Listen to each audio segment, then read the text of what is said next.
Indrajit study point में आप सभी का स्वागत है। हम पढ़ रहे हैं एनसीईआरटी क्लास 8 सामाजिक एवं राजनीतिक जीवन का 8वां अध्याय। हम पढ़ेंगे हास्यकरण से निपटना। हास्यकरण से निपटने का कौन कौन सा माध्यम है, कौन सा कानून बनाया गया और कौन से कानून का सवाल उठा तो संसद में वह कानून को पास कर दिया गया हास्यकरण को खत्म करने के लिए, जिसके बारे में हम अध्याय 8 में थोड़ी सी डिटेल्स के साथ पढ़ेंगे। विस्तार से पढ़ते हैं। पिछले अध्याय में हमने दो अलग थलग समूहों और असमानता एवं भेदभाव के उनके अनुभवों के बारे में पढ़ा था कि कैसे उनको भेदभाव के नजर से देखा जाता था और सामान्य स्थिति में वो नहीं थे। अलग थलग समूहों में ही उनको देखा गया और अलग जाति समुदाय किस तरह किसको मानते थे। यह समूह भले ही कम ताकतवर हो, लेकिन अलग थलग कर दिए जाने या औरों के वर्चस्व का विरोध किया है, अपनी आवाज उठाई है और संघर्ष करते रहे हैं।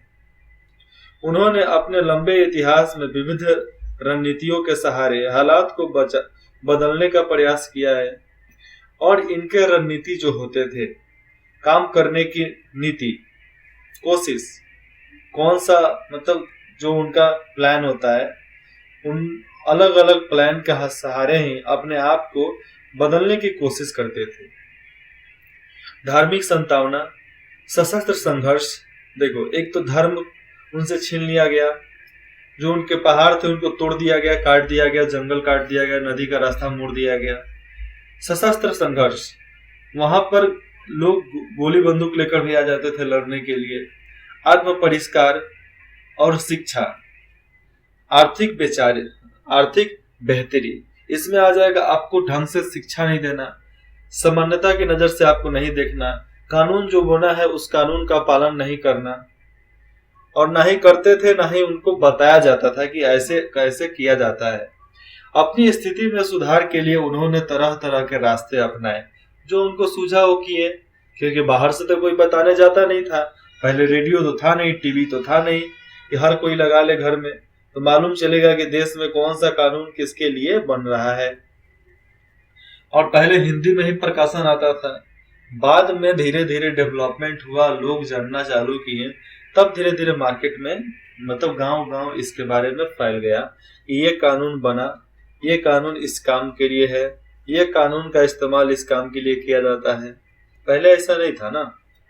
संघर्ष का कौन सा रास्ता चुना जाएगा, यह हर एक मामले में उन हालात पर निर्भर करता है जिनमें हाशियाई समूह रहते हैं।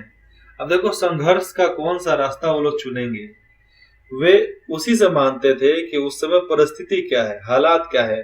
अगर हालात गंभीर है तो गंभीर संघर्ष होगा, बहुत ज्यादा।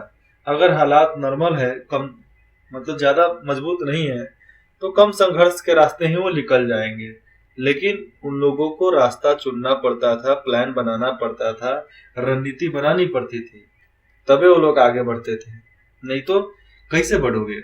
अगर तुम्हारे पास तलवार चलाने आता नहीं है, तुम जंग में कैसे जाओगे? बंदूक चलाने आता नहीं है, ट्रिगर दबाकर क्या करोगे? उससे पहले लॉक लगाना पड़ता है बंदूक में। इस अध्याय में हम यह समझने की कोशिश करेंगे कि विभिन्न समूहों और आदिवासियों ने असमानता से निपटने के लिए क्या क्या तरीके अपनाए हैं। आदिवासी के बारे में इस तरह के संघर्ष और दलीलें जारी हैं, हालांकि उनका स्वरूप बदल रहा है, बदल गया भी है।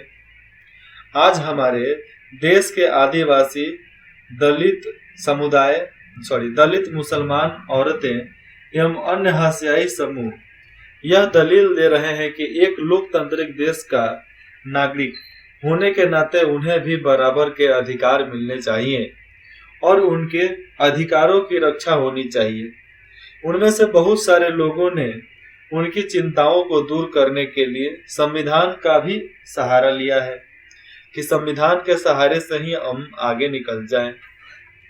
इस अध्याय में हम देखेंगे कि हाशियाई समूह अपने संघर्ष के दौरान संविधान का सहारा किस तरह लेते हैं, संविधान का सहारा लेकर अपने आप को किस तरह बचाते हैं।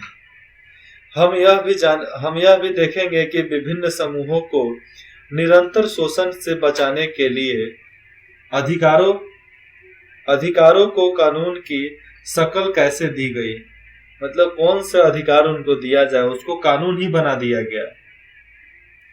यहाँ इस बात पर भी विचार करेंगे कि इन समूहों को विकास का लाभ प्रदान करने के लिए सरकार की ओर से किस तरह के नीतिगत प्रयास किया गया था और इनको बराबर का अधिकार देने के लिए कैसे कैसे कोशिश सरकार किया था, राज्य किया था, और कैसे इनको केंद्र सरकार के तरफ से वैसा कानून दिया गया था, न्यायालय की तरफ से ऐसा कानून दिया गया था कि जिससे वो अपने आप को बचा सके, संरक्षित कर सके और अपने बच्चों को पढ़ा लिखा कर थोड़ा आगे बढ़ाने की कोशिश करें।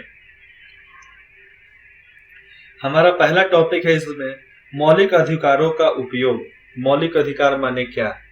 मौलिक अधिकार मतलब आपको जीने, खाने, पीने, आजादी जो भी देता है तो ये आपका मौलिक अधिकार देता है।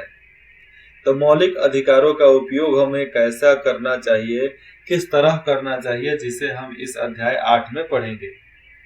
जैसा कि आप इस पुस्तक के पहले अध्याय में पढ़ चुके हैं। क्या पढ़े हो? पहला अध्याय है भारतीय संविधान। तो संविधान में ऐसे कई सिद्धांत सूत्रबद्ध किया गया है, लिखा गया है, जो हमारे समाज और राज्य व्यवस्था को लोकतांत्रिक बनाता है। लोकतांत्रिक मतलब लोगों के मत के अनुसार चलने वाला व्यवस्था। जो लोग चाहेगा वही होगा। इसीलिए हर 5 साल में इलेक्शन होता है। कितना में? हर 5वें साल में इलेक्शन होगा, तभी कोई सरकार नियुक्त किया जाता है, मतलब बनता है। इन सिद्धांतों को मौलिक अधिकारों के जरिए परिभाषित किया गया है। यह हमारे संविधान का एक महत्वपूर्ण हिस्सा है। कौन सा? लोकतंत्र। याद रहेगा। यह अधिकार सभी भारतीयों को मानना सामान्य रूप से उपलब्ध होता है। ये जो अधिकार है संविधान का, वो भारत के सभी लोगों के लिए सामान्य रूप से है। बड़ा है चाहे छोटा, उससे मतलब नहीं है। आज तुम छोटे हो, पैसा वैसा तुम्हारे पास कम है, तो तुम जल्दी जेल जा सकते हो। जो बड़े लोग हैं, अमीर लोग हैं, वो भी जेल जाएंगे, लेकिन थोड़ा देरी से जाएंगे, लेकिन कभी ना कभी जाएंगे, नहीं तो इनकाउंटर में मारे जाएंगे। जहां तक हत्याई तबकों की बात है, अछूतों की बात है, दलितों की बात है, अनुसूचित जातियों की बात है, अनुसूचित जनजातियों की बात है, उन्होंने इन अधिकारों को 2 तरह इस्तेमाल किया। पहला यहां से देखो आप। पहला, अपने मौलिक अधिकारों पर जोर देकर उन्होंने सरकार को अपने साथ हुए अन्याय पर ध्यान देने के लिए मजबूर किया है कि हमें मेरा मौलिक अधिकार दो, मेरा मौलिक अधिकार जो बनता है मुझे दिया जाए। इसके लिए उनको, सरकार को मजबूर कर दिया। दूसरा है, उन्होंने इस बात के लिए दबाव डाला कि सरकार इन कानूनों को लागू करे। कई बार हत्याई तबकों के संघर्ष की वजह से ही सरकार को मौलिक अधिकारों की भावना के अनुरूप नए कानून बनाने पड़े, और इतना दबाव डाला गया सरकार पे कि उन्हें दलितों के वजह से, अनुसूचित जनजाति इनके वजह से, हत्याई समुदाय के वजह से ही नए कानून बनाने पड़े।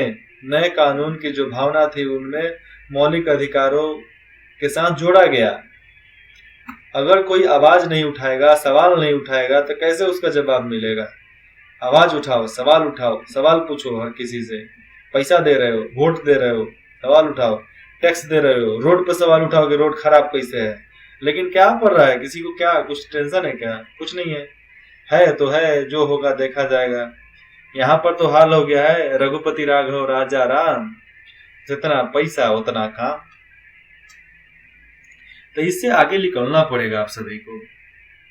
दलित शब्द का मतलब होता है दबा कुचला, जिसको उसको दबाकर उसके मतलब उसका अधिकारों का हनन करके उसको रखा गया है। दलित समूहों ने यह शब्द जाति व्यवस्था के तहत अपने साथियों के होते आ रहे भेदभाव को रेखांकित करने के लिए खुद चुना है। दलित क्यों है? क्योंकि दलित रहना चाहता है। दलित दलित क्यों है? क्योंकि वो दलित से आगे बढ़ना ही नहीं चाहता। अरे भाई, सरकार बोल दे कि तुम दलित हो, हम क्यों दलित हैं भैया? आपके में भी वही खून बह रहा है, मेरे में भी वही खून बह रहा है। आपका भी मस्तिष्क घोड़ा जैसा है, मेरा भी मस्तिष्क उतना ही बड़ा है, फिर भी हम दलित कैसे हुए? जाति से कोई दलित हो जाएगा क्या? जाति से कोई ब्राह्मण हो जाएगा क्या? जाति से कोई क्षत्रिय हो जाएगा? जो होता है बुद्धि से होता है। अब लोग बोलते हैं दलित नेता डॉक्टर भीमराव अंबेडकर। भाई दलित नेता नहीं है, वो नेता ही है। डॉक्टर भीमराव अंबेडकर, बाबा साहब भीमराव अंबेडकर। दलित उनके नाम के आगे जोड़ कर यहाँ पर वोट लेने की प्रक्रिया जो है ये जोरों शोरों से चल रही है। अरे यार, उनको डायरेक्ट बोलो ना, संविधान के रचयिता। दलित हटा दो उनके नाम के पीछे से, उनके जाति में भी दलित मत लगाओ। डायरेक्ट बोलो कि संविधान के निर्मात्री समिति थे डॉक्टर भीमराव अंबेडकर। बस इतना से काम चल जाएगा। लेकिन फिर भी दलित देंगे, क्योंकि दलितों से वोट लेना है। अगर मतदाता, वोट देने वाला इंसान जो है, औरत हो चाहे वो पुरुष हो, अगर वोट सोच समझ के देना चालू कर दें, पैसे के लिए नहीं, जनहित के कल्याण के लिए दें, तो कभी भी देश का विनाश नहीं होगा, देश का आविष्कार ही होगा। लेकिन क्या पड़ी है किसी को? चलो आगे देखते हैं। संविधान के अनुच्छेद 17 के अनुसार अस्पृश्यता, जिसको बोलते हैं छुआछूत, छुआछूत का अनुमूलन किया जा चुका है, मतलब हटाया जा चुका है उसको। इसका मतलब यह है कि अब कोई भी व्यक्ति दलितों को पढ़ने, मंदिरों में जाने और सार्वजनिक सुविधाओं का इस्तेमाल करने से नहीं रोक सकता। इस कानून अनुच्छेद 17 के वजह से कोई भी दलितों को पढ़ने से नहीं रोक सकता, मंदिरों में जाने से नहीं रोक सकता, सार्वजनिक सुविधाओं को लेने से नहीं रोक सकता, सार्वजनिक स्थानों पर जाने से नहीं रोक सकता। ये कानून आजादी देता है दलितों को अनुच्छेद 17 के माध्यम से। इसका मतलब यह है कि छुआछूत गलत है, छुआछूत गलत है। लोकतांत्रिक सरकार इस तरह के आचरणों को बर्दाश्त नहीं करेगी। लिहाजा अब अस्पृश्यता, जिसको छुआछूत बोलते हैं, छुआछूत एक दंडनीय अपराध है। छुआछूत एक दंडनीय अपराध है, मतलब अगर छुआछूत के माध्यम से कोई किसी को प्रेरित करता है, चाहे उसको कुछ बोलता है, तो वो सजा का अधिकार है। उसे 3 साल के लिए जेल और जुर्माना से भी सजा दी जा सकती है। संविधान में ऐसे दूसरे भी अनुच्छेद हैं। अब चलिए अनुच्छेद के बारे में बता देते हैं, तो थोड़ा अलग भी बताता हूँ। संविधान और भारतीय कानून 2 तरह के हो जाते हैं, जिसमें एक आ जाएगा लोकतंत्र, एक आ जाएगा क्या बोलते हैं उसको, न्यायालय से, जितने भी अदालत से जो लॉ बनते हैं, लोकतंत्र और न्यायपालिका। और इसके माध्यम से हमें ये अधिकार देता है कि हम अपने अधिकारों की मांग सरकार और अदालत से कर सकते हैं। देखो यार, कोई भी कानून बनाना है, ये छोटे मोटे कोर्ट कचहरी में जाने से कुछ नहीं होगा, हमें बड़े कचहरी में जाना पड़ेगा। मतलब हमें बड़े अदालत, सर्वोच्च न्यायालय या संसद भवन में सांसद बनकर जाना पड़ेगा, नहीं तो आंदोलन करना पड़ेगा भैया, जिस तरह विपक्ष करता है। उदाहरण के लिए संविधान के अनुच्छेद 15 में कहा गया है कि भारत के किसी भी नागरिक के साथ धर्म, नस्ल, जाति, लिंग या जन्म स्थान के आधार पर भेदभाव नहीं किया जाएगा। इसके बारे में आप कक्षा 7 में समानता के केंद्रित अध्ययन में काफी कुछ पढ़ चुके हैं। जैसे देखो, अनुच्छेद 15 बोलता है अपना संविधान का अनुच्छेद 15 कि धर्म, नस्ल मतलब क्या, लड़का लड़की, तुम कोई भी जाति का हो, नस्ल में जानवर वगैरह कुछ भी आ जाओ। धर्म, नस्ल, जाति, लिंग मतलब लड़का लड़की या ट्राइजेंडर, अर्धनारीश्वर, इसको लोग आम भाषा में छक्का हिजरा बोलता है। और उसके बाद जन्म स्थान, तुम जंगलों में पैदा होको, चाहे शहरों में पैदा होको, चाहे जमीन पर, चाहे आसमान में, तुम्हारे साथ भेदभाव नहीं किया जाएगा, और किया जाएगा तो वो लोग दंड के अधिकारी होंगे, सजा के अधिकारी होंगे। ये हमें अधिकार अनुच्छेद 15 देता है। जो आप कक्षा 7 में, जो 7 का चैप्टर 7 वाला पाठ का नाम है समानता पर केंद्रित, उस अध्ययन में आप पढ़ चुके हो कि हमें अनुच्छेद 15 में क्या क्या अधिकार मिले हैं। मैं बताऊंगा, लेकिन डिटेल्स वीडियो इसका मैं अलग से इसका पेश कर रहा हूं, जिसमें संविधान के बारे में बताया गया है। समानता के अधिकार का हनन होने पर दलित इस प्रावधान का सहारा लेते हैं, और दलित इस सारे काम का सहारा लेकर अपने आप को बचा सकते हैं और अपने अधिकारों के वजह से किसी को भी जेल में पहुंचा सकते हैं। ये उनका हक देता है भारतीय संविधान। इस तरह यदि दलितों को लगता है कि कोई व्यक्ति या समुदाय या सरकार उनके साथ सही बर्ताव नहीं कर रही है, तो वे मौलिक अधिकारों का सहारा ले सकते हैं। किसका सहारा? मौलिक अधिकारों का सहारा ले सकते हैं। उन्हें बार बार भारत सरकार का ध्यान संविधान की ओर आकर्षित कराया भी है। उन्होंने भारत सरकार का ध्यान आकर्षित कराया भी है संविधान के तरफ कि हमारा भी भैया, मेरा भी अधिकार है, मेरा दो भैया, मेरा भी अधिकार है। मेरा अधिकार कौन देगा? तुम नहीं दोगे तो बार बार सरकार पर दबाव डाला गया है।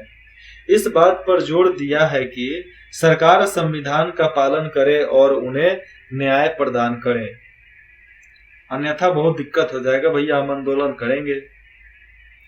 चलो, उसके पहले यहाँ पर लोगों को सताया जाता था, उसके बारे में बताता हूँ।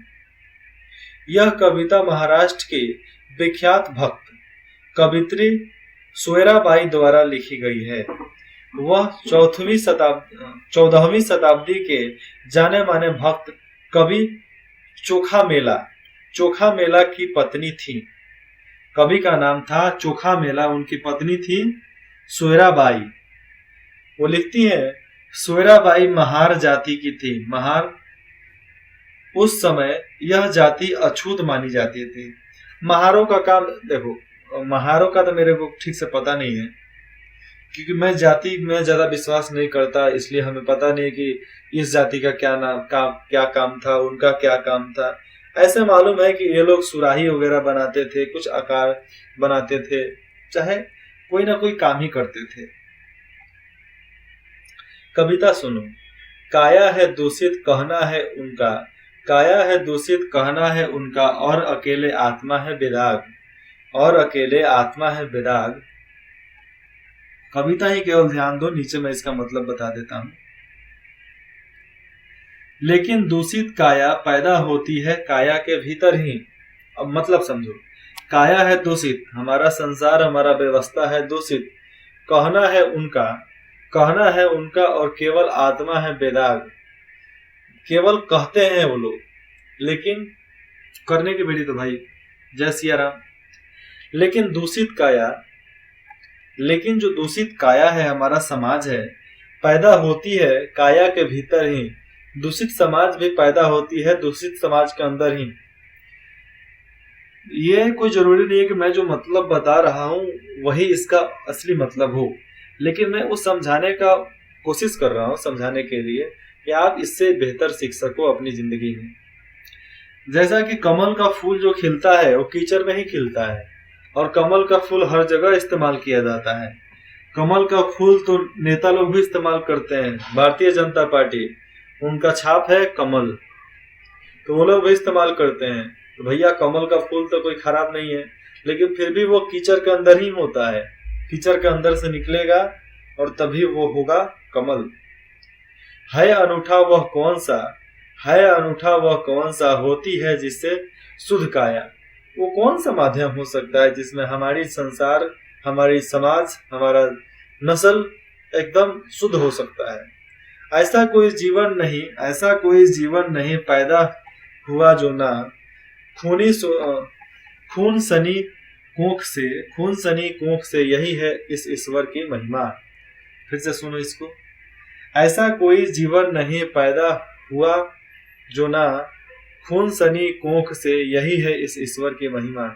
ऐसा कोई जीवन नहीं है जो कोख से पैदा नहीं हुआ हो। कोख से पैदा जब होता है तो उसके ऊपर खून लगा रहता है। ऐसा कोई बच्चा पैदा आज तक नहीं हुआ। समाज ऐसा कुछ भी चीज जो भी बना बिना मुश्किल का पैदा तो हुआ नहीं। यही है ईश्वर की, भगवान की महिमा। भगवान अल्लाह, जीसस जो भी है, उनकी महिमा यही है। लेकिन ऐसा कुछ भी नहीं है। भगवान क्या, भगवान, ईश्वर, अल्लाह, महिमा कुछ भी है, ये तो एक भावना, नाम दिया गया है। जिस तरह सूरज जलता हुआ जो दिखता है उसको लोग सूरज बोलते हैं। सूरज का मतलब होता है प्रकाश, तो प्रकाश बोलते हैं उसको। केवल नाम है कि नहीं उसको किसको पता। इसलिए दूषित है भीतर, दूषित है काया भीतर से, इसमें कोई भरम न रखना, महारी चोखा का है यह कहना। इसलिए है यह दूषित, दूषित है काया भीतर से। अरे मन गंदा तो सब गंदा, इसको बोलते हैं मन चंगा तो सब चंगा, मन गंदा तो सब गंदा।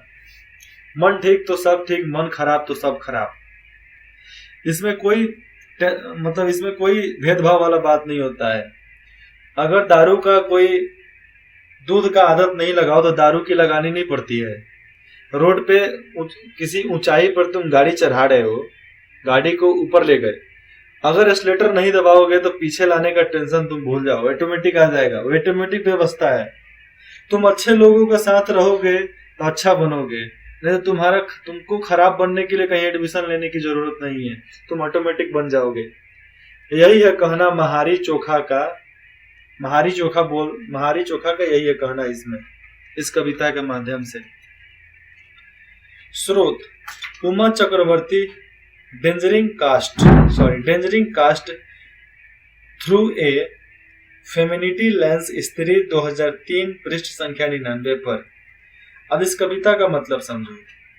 इस कविता में सोयराबाई शुद्धता की सोच पर उंगली उठाते हुए दलील दे रही हैं कि प्रत्येक मनुष्य एक ही ढंग से पैदा होता है, वो है गर्भ।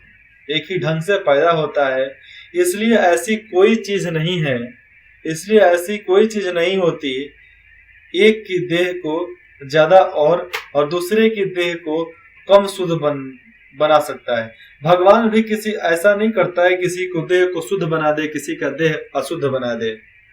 संभवतः वे यह भी कहना चाहती है कि जाति व्यवस्था में लोगों को विभिन्न स्थानों और कार्यों, ज्ञान और प्रतिष्ठा से वंचित रखने या लोगों को एक दूसरे से अलग रखने वाला अछूत का भाव काम के स्वरूप से पैदा होता है। मैं इसको फिर से बताता हूं। संभवतः ये जो चीज है जाति प्रथा, ये छूत जो भी चीज है वो इस व्यक्ति के काम से स्वरूप पैदा होता है। अब देखो यार, कोई तुम गंदा देखते हो तो तुमको कोई छूना चाहेगा? नहीं छूना चाहेगा। तुम कीचड़ से आ जाओ तो तुम्हारे गले कोई लग जाएगा क्या? चलो तुम नाला में गिर गए, अब अपने बॉयफ्रेंड चाहे गर्लफ्रेंड के साथ चाहो गले मिल जाओ बेटा तुम, तो कोई गले मिलेगा? नहीं मिलेगा। तो वही हाल है। तो उसी से पैदा हुआ है काम के स्वरूप से, बल्कि यह हमारे भीतर से हमारे अपने विचार हैं, और ये हमारे ही विचार होते हैं कि वो गंदा है कि वो नहीं है, हमें उसे छूना चाहिए कि नहीं छूना चाहिए। और जो ये छुआछूत में रहते हैं वो जिंदगी में कुछ नहीं करते हैं। याद रखो, हमारी अपनी मूल मान्यताओं से पैदा होती है। जो हम सोचेंगे वही पैदा होगा, जो हम सोचेंगे वही करेंगे। हम जैसा इच्छा करेंगे हमें वैसा ही मिलेगा। इच्छा खराब सब खराब, मन खराब सब खराब। इसलिए मन चंगा सब चंगा, इसलिए मन को ठीक करो, तुम्हारा सब ठीक हो जाएगा। इस तरह मुसलमानों तथा अन्य अल्पसंख्यक का मतलब होता है जिसकी संख्या कम हो, समुदायों ने भी संविधान में दिए गए मौलिक अधिकारों का सहारा लिया है। उन्होंने धर्म और सांस्कृतिक और शैक्षणिक अधिकारों की स्वतंत्रता के अधिकार पर जोर दिया है कि हमें भी चाहिए। जहां तक सांस्कृतिक और शैक्षणिक अधिकारों का प्रश्न है, मुसलमान और पारसी आदि सांस्कृतिक धार्मिक समूहों को अपनी संस्कृति की रक्षा का अधिकार मिला हुआ है। इस तरह विभिन्न प्रकार के सांस्कृतिक अधिकारों की व्यवस्था करके संविधान ने ऐसे समूहों को सांस्कृतिक न्याय देने का प्रयास किया है। इसका उद्देश्य यह है कि इन समूहों की संस्कृति पर न तो बहुसंख्यक समुदायों की संस्कृति का वर्चस्व हो, न ही उनके संस्कृति पर बहुसंख्यक समुदाय की जो संस्कृति हो जाती है उनका भी वर्चस्व नहीं होना चाहिए, और ना ही जिनका कम है उनका भी नष्ट नहीं होना चाहिए, कम नहीं होना चाहिए। समझो कि जैसे कोई संख्या ज्यादा है तो बात उनकी ही नहीं माननी चाहिए, केवल जो कम है भैया उनकी भी बात मान लिया करो। अभी एक नया कानून पास हुआ है कि हर किसी को 2 से ज्यादा बच्चा नहीं रखना है, बच्चा पैदा नहीं करना है। लेकिन अभी भी बहुत लोगों को दिक्कत है। दिक्कत उन लोगों को है जो भड़काना चाहते हैं समाज को। जो समाज को नहीं भड़काना चाहते हैं उनको दिक्कत ही नहीं है। आगे हम पढ़ेंगे हाशियाई तबकों के लिए कानून, जिसको हम भाग 2 में पढ़ते हैं। तब तक इंद्रजीत स्टडी पॉइंट में जुड़ने के लिए आप सभी का बहुत बहुत धन्यवाद।